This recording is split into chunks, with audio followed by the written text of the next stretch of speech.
Армысыздар, қадірменді Спорт Плюс арнасының көрермендері. Олимпиад серіктесі болып табылатын спорт сыры бағдарламасының бүгінгі қонағы талантты ММА шебері Абай Жалал. Абай, қош келдің. Ассалаумағалейкум баршаңызға. Абай, енді бірден әңгімеміздің әліппесін біздің дәстүрлі сұрағымыздан бастасақ, жалпы қай жақтың тумасысың, қандай отбасында дүниеге келдің? Мен Шымкент қаласынан, Келес ауданы, Бесқор ауылынан, сол жерде дүниеге келдім. Сол жерде мектеп оқыдым. Спортты сол жерден бастадық. Қазіргі таңда Алматыда спорт жалғастырып жүрміз. Алматыда бірақ. Жалпы енді спортқа келуінің бір тарихына тоқталып кетсең, спортқа қай уақытта, неше жасында келдің және неліктен ММА-ды таңдадың? Спортқа мен негізінде ауылда мектепте бокс болатын. Сол боксқа қатысқам 4-ші класстан бастап Нұрлан деген ағайда. Кейіннен уже 10-ші классқа дейін бокспен айналыстым.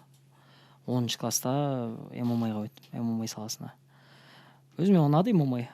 Бокстан енді олимпийский спорт болғаннан кейін кейде ұтасың, кейде ұтыласың. Конкуренция өте көпті. Ол жерден де барымша еңбек етіп, тырысып көрдім. Бірақтан қатты результат бере алмадым. Сондықтан кейін ММА-ға қызығып жүрдім. Сөйтіп ММА-ға ауыстым. Бәсекелестік өте жоғары болды дейсің бокста. Иә, бокста өте жоғары. Жасөспірімдер арасында қандай да бір жетістікке жеттің бе бокстан? Мысалы, 6 жыл бокспен шұғылданыпсың. Юнуш, старший юнуш деп бөлінеді ғой. Сол юнушта облыстарды ұтып, бірақтан международный ешқайда шықпадым. Мастер спорта ешқандай болмадым. Сол облыс турнирлер болды. Осы жылда өтеді. Сол турнирлерге қатысып отырдым. Бірақтан Қазақстанға шығып, онда сборный Қазақстанда болып, ондай болмады бокстан. Енді ММА спортына ауысқаннан кейін, сен бірден Дәнеш Дүнгенбаевтың қол астында жаттықтың ба? Белгілі бапкер, жоқ әлде оған дейін қандай бапкерлердің қол астында жаттықтың?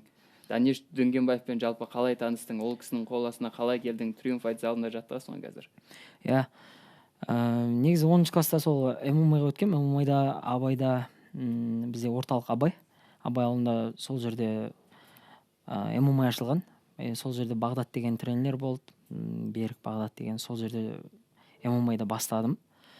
Ақырындап рукопашке шықтым, ММА-ға шықтым. Кейін 11-ші класста Қалдар ағайға келдім, Шымкентке. Қалдар Қасымбаев деген ағай бар. Сол ағайға келіп рукопашка, джиу-джитсуға шықтық. Грэплингтен жарысқа шығып отырдым. Кейіннен осылай қазіргі таңда имаф и жекпе-жектерге шығып отырдым. 11-ші класста жекпе-жекке барғам. Ақтөбе қаласында болған. Ақтөбеде чемпионат Қазақстан болған. Сол жерде мен 2-ші орын алғам чемпионат Қазақстаннан. Қай салмақта? 63 килограммда. Сол кезде бір Алматының баласынан ұтылғам, Тимур деген.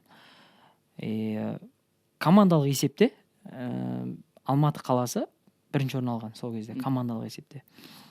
Кейін мен осы Алматыға кетем деп үйдегілерге айттым, олар Шымкентке түс. Алматыға түстім оқуға.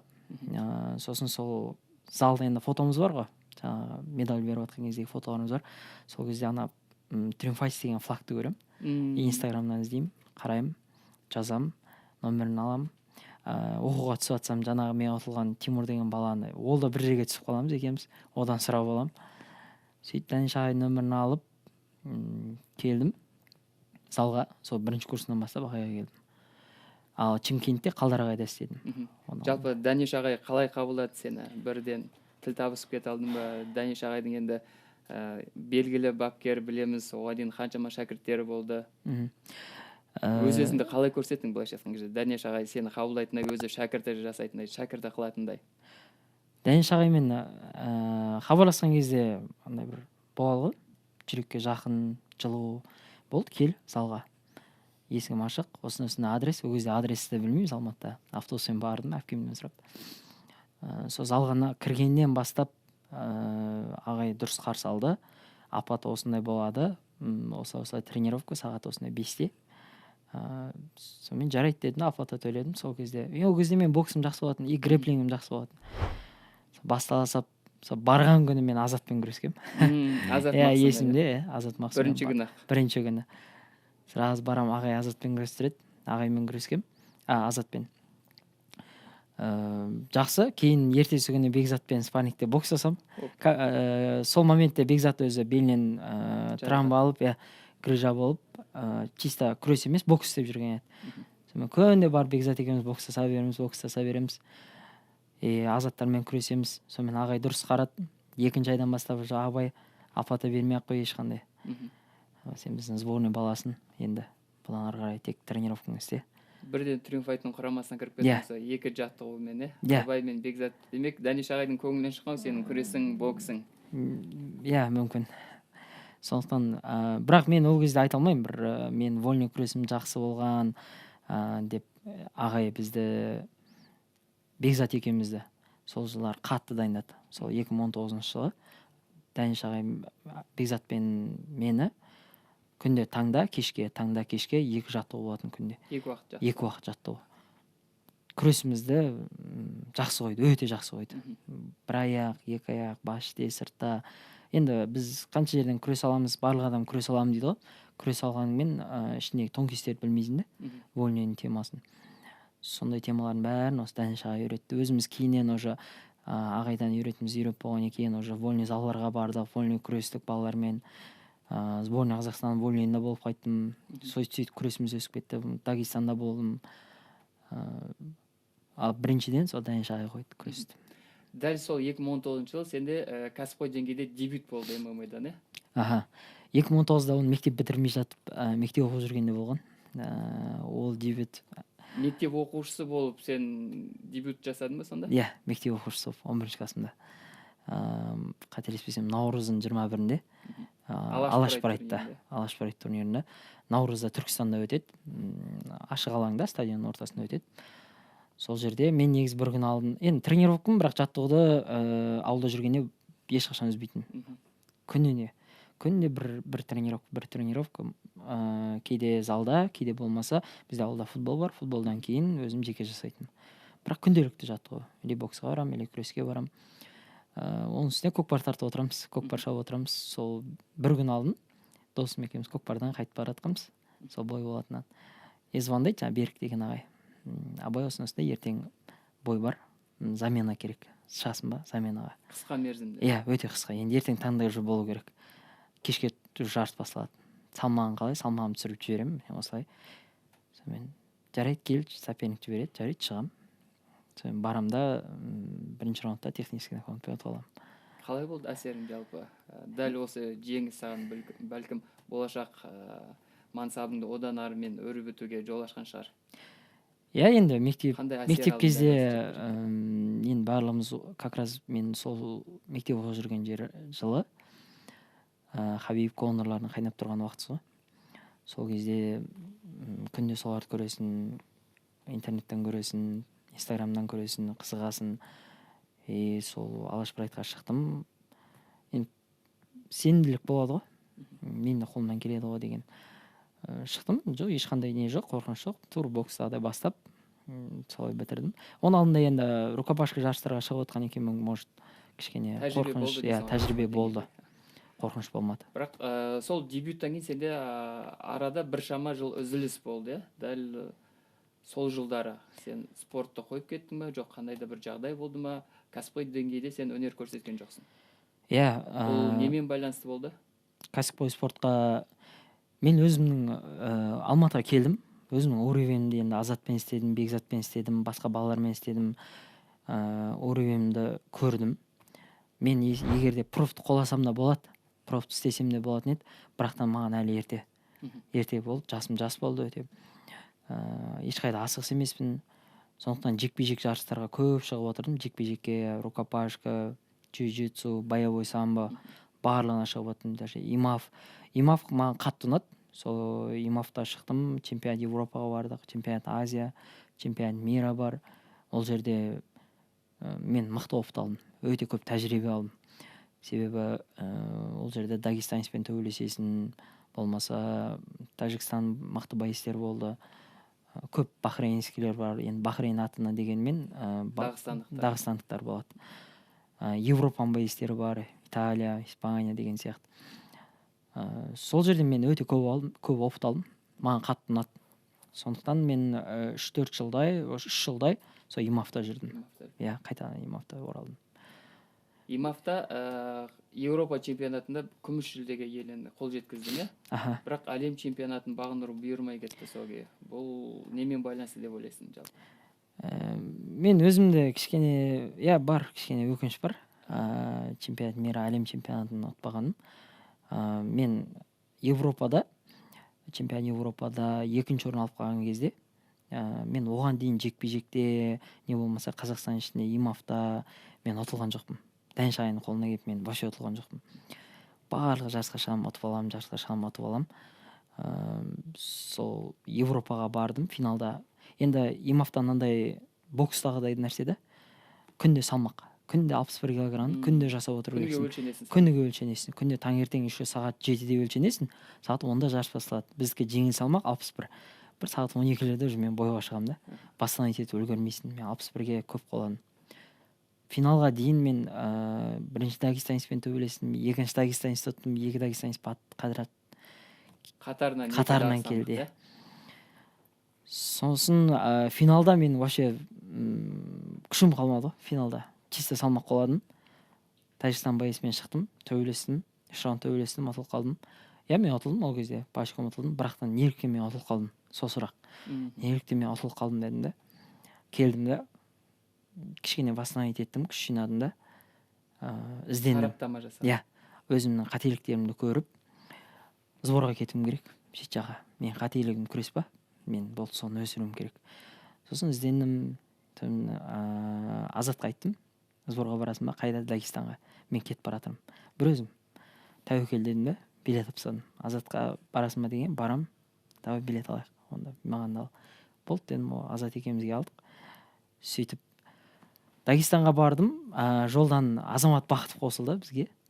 Дагестанға барып тұрып, негізі дагфайтерге барғанбыз. Дагестанға сендер Хабибтің залына бардыңдар ма, жоқ басқа залға бардыңдар ма? Жоқ, дагфайтерге барғанбыз. Забиттің залына барғанбыз, Хабибтің емес. Қадірмен көрермен, дәл осы санаулы үзілістен кейін біз осы Абай Жалалдың дагфайтердағы оқу жаттығу жиын туралы айтатын боламыз.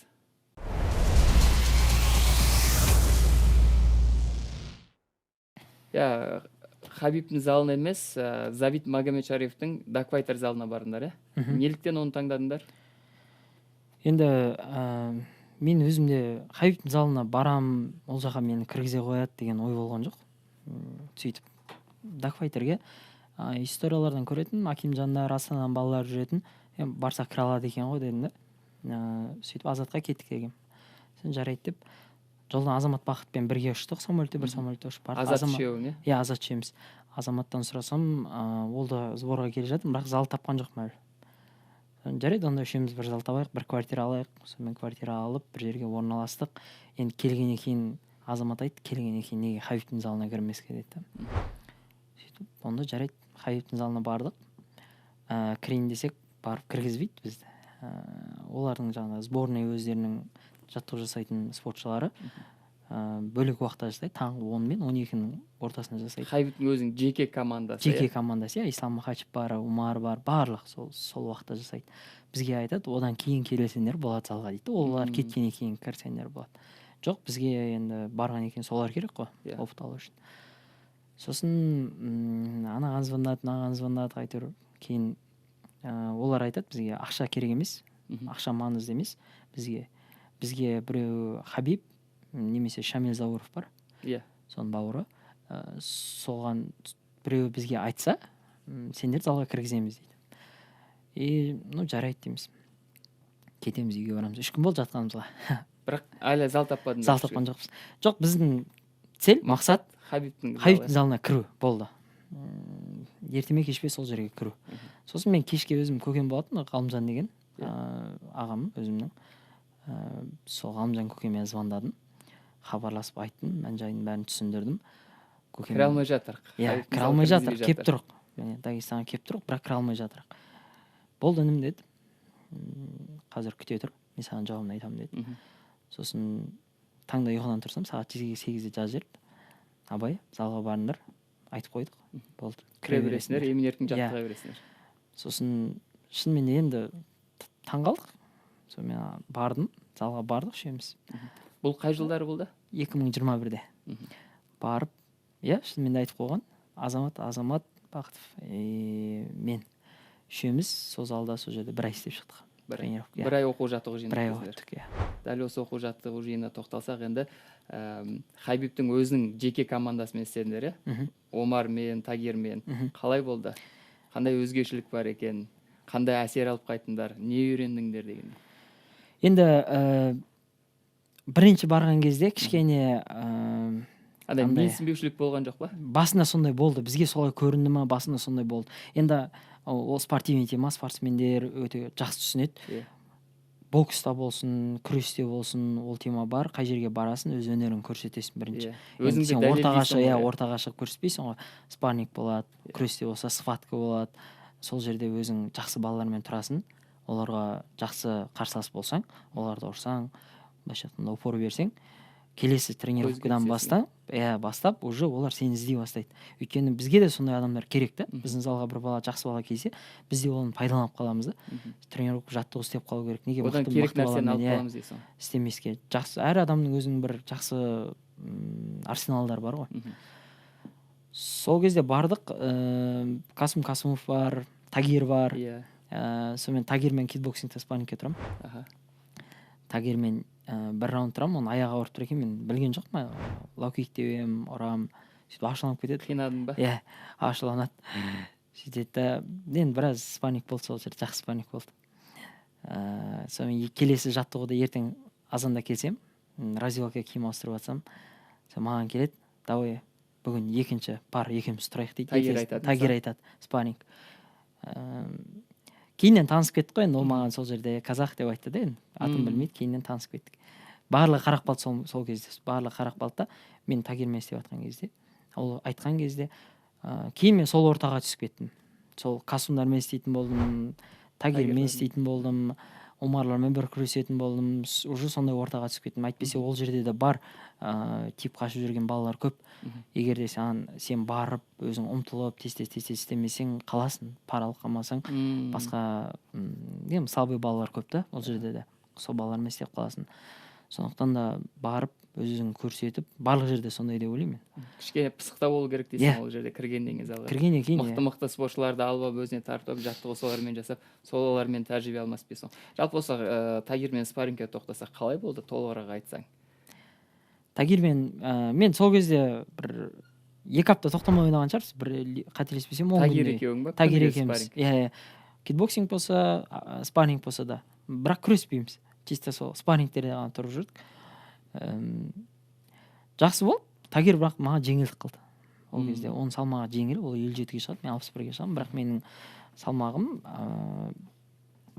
примерно 72-73 болып жүрдім, 74 болып жүрдім. Сол кезде ол маған жеңілдік қылды.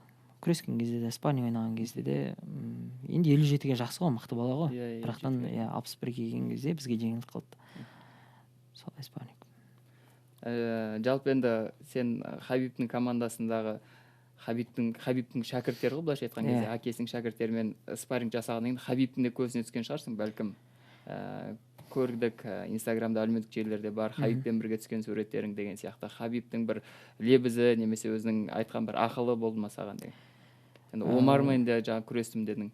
Ол бұл жағдай 2021-де болған. Мен чемпионат Европадан кейін барған сборым болған, оқу жаттығу жиыны болған Дагестанда. Ол кезде Хабиб болмады. Хабиб ол кезде Умрада, Меккеде болған. Ол кезде мен оның тренировкасында көрген жоқпын, өзінде көрген жоқпын, бірақ исламдар болды. Ол жерде біз бір ай істедік та, мен жаңа Европадан кейін мен неге ұтылып қалдым осы жақта опыт алып келдім ғой. Мен чемпионат мираға, әлем чемпионатына келіп, сол жақтан дайындалып келіп әлем чемпионатына қатыстым, бірақтан бізде бір минус болды. Біз январдың 19-ына біз чемпионат мира басталады. Бізде бірінен бастап зал жабылып қалды.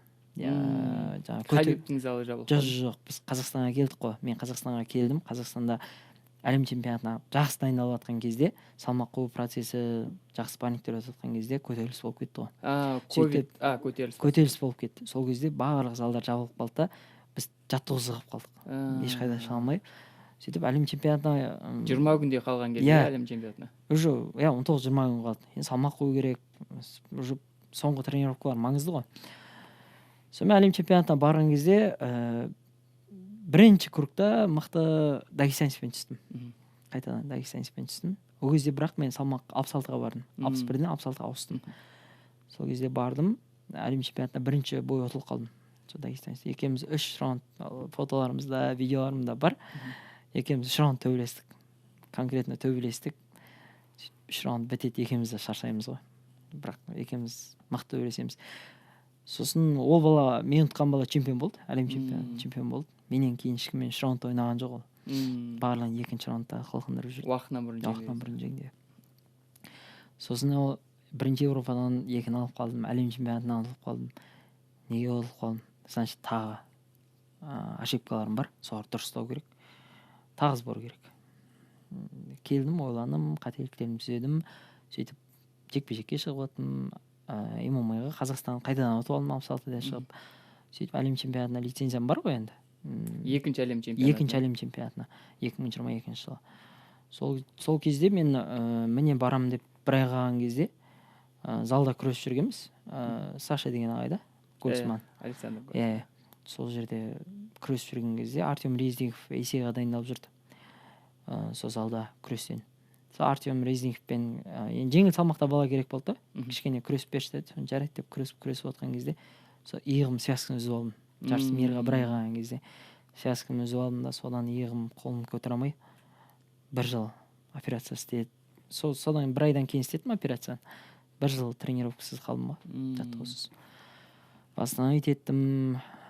Сол жыл өте маған маңызды жыл болды. Өзімді артқа қарай жіберіп қойған жоқпын. Алдыға қарай, тренировка істей алмаймын, жаттығу жасай алмаймын.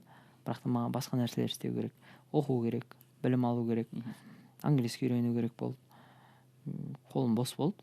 Мен жаттығу жасаған жоқпын, бірақ та мен ментально жақсы. Басқа қырынан дамыттың, ментально қатты сол момент мен қатты өстім. Жаттығу жасамаған 1 жыл сен деңгейің өсті. 22-ның аяғымен 23-ның аяғына дейін 1 жылда мен жақсы өстім, өте жақсы өстім. Мен білімім қатты өсті. Одан кейін түсіне бастадым, ненің дұрыс емес екенін. Енді ол моменттер оқу бітіріп жатқан жылымыз болды, уже диплом алып жатқан.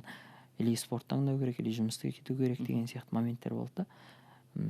Жақсы жұмыстар шығып отты. Бірақтан жоқ. Спорт қазір мен жақсы болады иығым. Мен қайдан спортқа келемін деп өзім ұнайтын, английский оқу ұнайтын.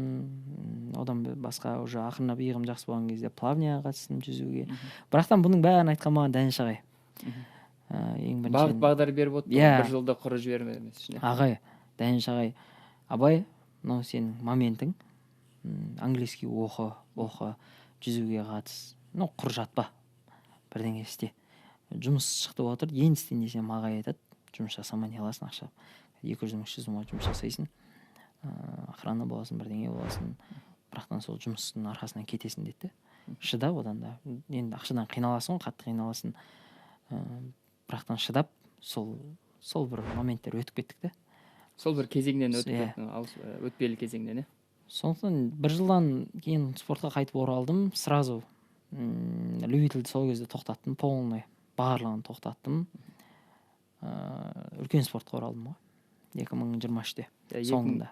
2023-те үлкен спортқа оралып, 2 жылдың ішінде 6 жекпе-жек өткіздің. 6 жекпе-жек Октагон лигасында 61 келі салмақ дәрежесінде чемпиондық белбеуге үміткерлердің бірі болдың. Бірақ чемпиондық жекпе-жекті таңдамай сен әлемдегі үздік лигалардың бірі дейміз ғой, UA Warriorsқа жекпе-жекке шықтың.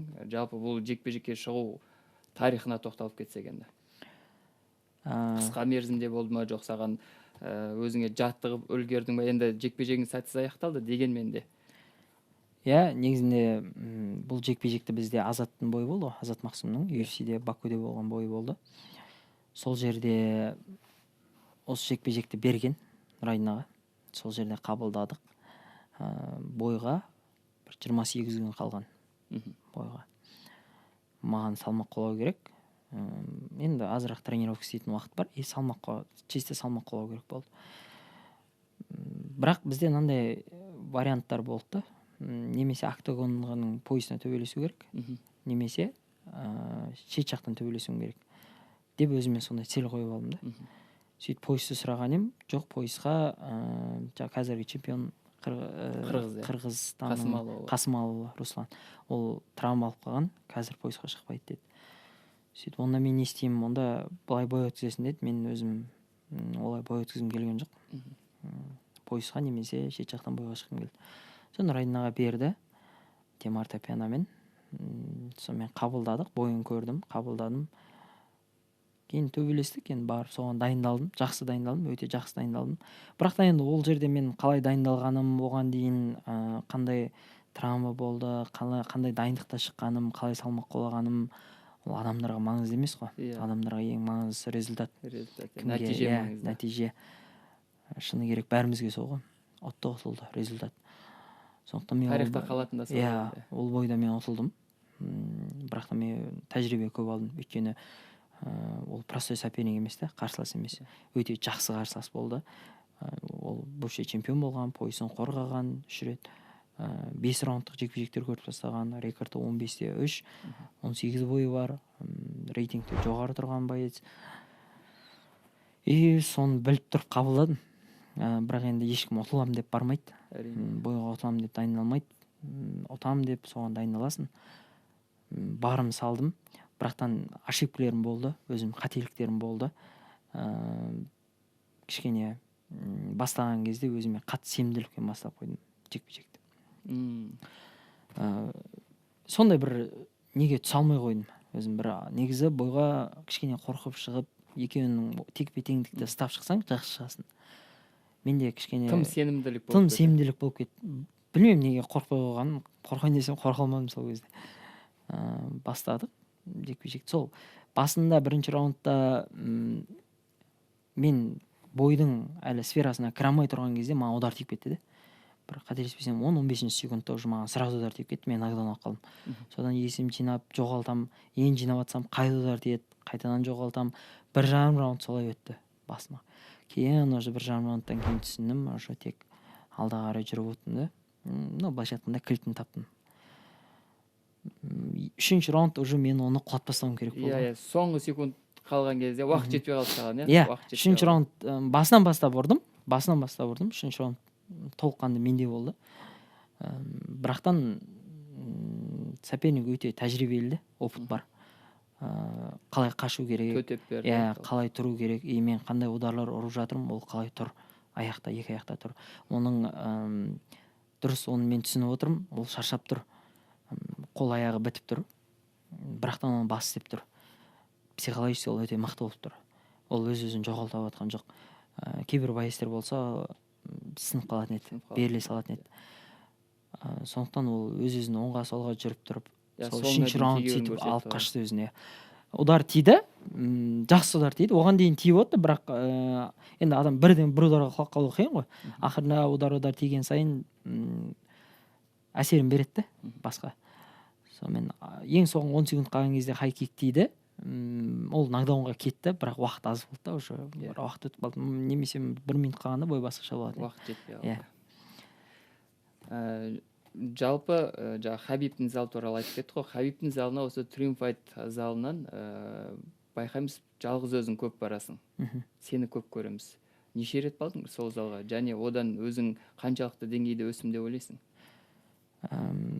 Хабибтің залына мен 2 рет бардым ол жаққа.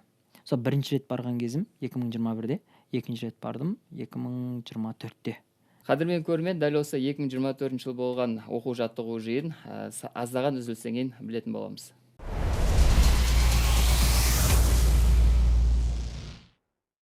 Я 2024 жылы тағы да бардың Хабибтің залына. Дәл сол жылы Бекзат және биыл Азат Хабибтің шәкірттерімен жекпе-жекке шықты. Мен 2024-те бардым, сол кезде Хабиб өзі командасына сбор өтіп жатқан уақытта бардым да. Сол дайындық өтіп жатқан кезде дәл сол моментке түстім. Сол кезде мен Хабибтермен таныстым, сол жерде балалармен спарринг ойнадым. Хабибпен таныстым, Хабибмен Қасым екеуміз күресіп жатқан кезде екеуміз қатты күрестік, беріліп күресіп кеттік. Барлығы бізге қарап қалды. Сол жерде күресіп жатқан кезде Хабиб та келіп атым сұрап танысып кетті. Мен қырғыз деп ойлап жүр екен. Кейін жоқ мен қазақпын, осындай есімімді жаттап алды. Кейін сол есім жаттап алды. Каждый тренировка абай делай дейді. Біраз нәрсе үйретті Хабибтің өзі. Жаттығудан кейін айтатын ақылы, тренировкадан кейін тренировканың алдында қалай кешікпей келу керек, не істеу керек, соның барлығын сол кезде Хабибтан көп нәрсе үйренгенмін. Оны енді ол жерде бір қателеспесем 40-50 бала бар шығар бір залда. Конкуренция өте көп әр салмақта. Бірақтан келіп кетіп отқан байыстар қаншама да алып сол жаңағы сөздерді дұрыс өзіңе қабылдасаң қабылдап қалдың, қабылдамасаң қайтадан жоқ, ол момент келе бермейді. Сондықтан да каждый моментін сол кезде сол 2024 сборда каждый нюанстарға, каждый моменттерге жібермей өзіме қабылдаймын деп сондай шешім, сондай мақсат болды. Солай қабылдап отырдым. Сол Дагестанда бір айдан көп болдым. Енді Омармен істедім ол кезде, Тагирмен де істедім. Ол кезде Омармен спарринг ойнадым, уже жақсы спаррингтер істедік. Кейін уже Омар мен 2024-те барған кезде уже Бекзатпен төбелесіп қойған еді. Төбелесіп қойған еді. Жекпе-жекке шығып қойған, олардың жекпе-жектері болып қойған. Омар мен Бекзат ол мені таниды бұрыннан.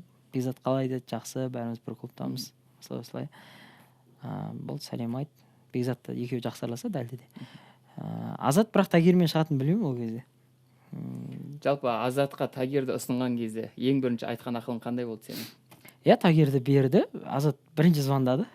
Саған звондады? Иә, звондады. Саған хабарласты? Абай осылай болып жатыр. Мен беймарал қабылда дедім. Иә, қойшы дедім. Иә, ойланба. Неге ойланасың дедім. Өзің бой сұрап жүрсің, 1 жыл болды бойға шықпаған. 1 жыл болды. Қазір сен бойға қазір шықпасаң, кейін қашан шығатының белгісіз ғой. Сол момент Азат Америка топ тимнен келді. Америкадан оқу жаттығу жиынынан келген. Бекзатпен бірге. Форман қалай деген едім, жақсы деді. Үлгересің ба дедім, 1 ай салмақ қойып, барлығын үлгересің ба? Үлгерем. Онда жабылып кірсек дедім. Қабылда, қорықпа, неге қабылдайсың? Қабылдамайсың оны. Сөйтіп, алдық та қабылдадық бойды. Дайындалдық соған. Мен Тагирді білем. Қандай жерде не істейді, не істей алмайды. Акценттер істедік, соған қарай жұмыс жасадық. Бірақтан Тагир менімен спарринг ойнаған кезде оның қолы ондай болмайтын. Бірақ Азатпен төбелескен кезде кішкене ол қолын пайдаланды. Бокс жағын жақсы пайдаланды. Бірақ күрес жағына Азат жақсы төтеп берді. Өте жақсы төтеп берді. Сондықтан Азатты біз тыңғылықты 1 ай дайындадық қой. Барлығымыз алып дайындап Бакуге бардық. Қасында да ақырына дейін болдым. Салмақ қоладық сол жерде. Сол жерде мен де бірінші секунд болдым UFC-да. Ағай Бекзат үшеуміз. Жақсы төбелесті. Жақсы бой берді. Бірақ кішкене қателіктер бар. Иә, кішкене қателіктер бар. Алдағы уақытта толтырып орнын Азат осы октябрьдің 26-сына Абу-Дабиде болады. Келесі жекпе-жек. Сол жерде сол орын толтырып ұтады деп ойлаймын. Сол кеткен олқылықтың орнын толтырады деп сенеміз, иә? Енді Абай, ММА-дан бөлек өзің қандай да бір басқа салаға қызығасың ба? Егер ММА болмағанда өзіңді қандай бір саладан көретін едің? ММА болмағанда ма? Или тек қана өміріңді осы ММА мен спортпен байланыстырасың ба? Негізінде сол 4-ші класстан бастап спортпен кеткелі, спортпен байланыс болып келе жатыр өмірім. Мен травма алып қалсам да, немесе мен жағдайым болмай енді жігіт болғаннан кейін кейде жағдайың болады, кейде болмайды, кейде ақшадан қысыласың, жұмыс жасап кетесің. Сондай моменттер болса да, спортпен байланысты. Әрқашан, әр кезде. Тек мақсатың айқын болса, алдыға қарай жүре бересің ғой. Әр нәрседен бірдеңе үйреніп қаласың, әр жерге барғанда өзіңе керек бір затты пайдаланып қаласың. Кейіннен ағайдың берген Дәнеш ағай көп нәрсе берді. Дәнеш ағай өте үлкен нәрселер берді бізге. Тек қана үйрету емес, тренировочный процесс емес әңгіме. Әңгіме психологический. Ментальный өте қатты көмек берді бізге. Мынаны істеңдер, мынау сендерге керек болады, мынаны былай жаса. Енді өмір болған екен әрбір сынақтар болады. Соның бәрінен былай өт, былай істе. Режим сақта, утренний зарядка жаса әрқашан. Соның барлығын Дәнеш ағай үйретті ғой. Соның барлығын жасағанның арқасында каждый бой жеңіл өте бастады. Әлде де сол, мен қазір бір ойбай мен үлкен бір результат бердім деп айта алмаймын. біршама результат бердім, бірақтан менің мақсатым алдында бұл результаттар әлі бер жақта. Енді алдағы уақытта мен өз мақсатыма қарай ұмтыламын. Басқа нәрсені ойлап көрмеппін. Басқа нәрсені мүмкін қазіргі таңда өткен нәрсе өтті ғой. Мен ол жастық шағым қайтып, біріншіден ол момент маған қайтып келмейді. Сондықтан да қазір менде уақыт бар. Мен жасым 23-те. Мен 33 жасқа шейін спортым істеуге 10 жыл менде уақыт бар. Сондықтан басқа жолды таңдамай осы жолда кетемін. Осы жолда алға қойған мақсат соңына дейін жету ойда бар, Жақсы. Енді Дәнеш ағай туралы айтып қалдық қой. Дәнеш ағайдың бір сұхбатында көрдік.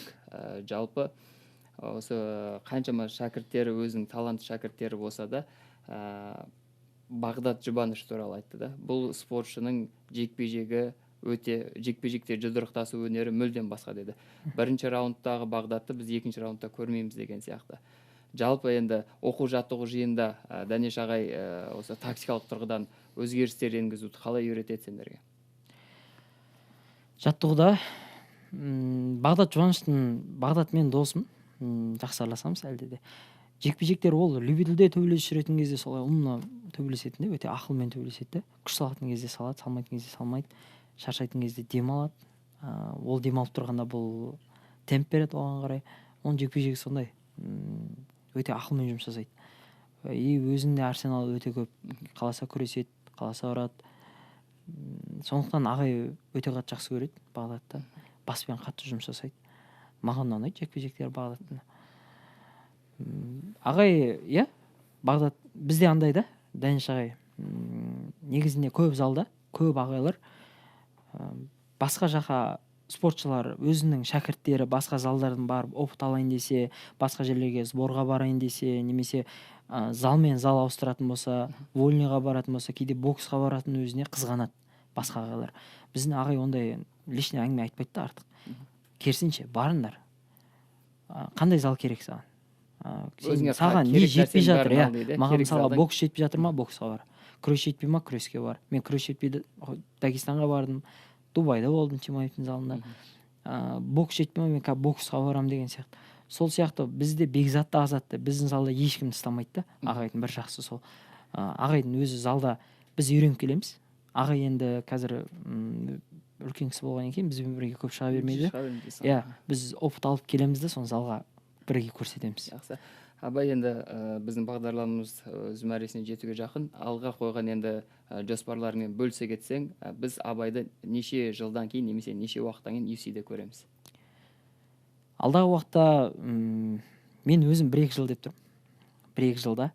Қазір менде соңғы жекпе-жек жеңілгеннен кейін, қазір мен 2-3 серия победаға шығуым керек. Кейін сол 2-3 жекпе-жектен кейін мен қазір жақсы соперниктермен шықсам ба деп отырмын өзім. Жақсы соперниктер мен қойып берсе, мен оларды ұтып UFC-ге барам. UFC не только UFC-ге бару мақсат ол емес. UFC-ге ертеме кешпей барасың, ол жерде барғаннан кейін поясын алу керек. Сол мақсат. Қадірмен көрермен, бұл Олимпиад серіктесі болып табылатын спорт сыры бағдарламасы Спорт плюс Қазақстан арнасы қосылып болсын.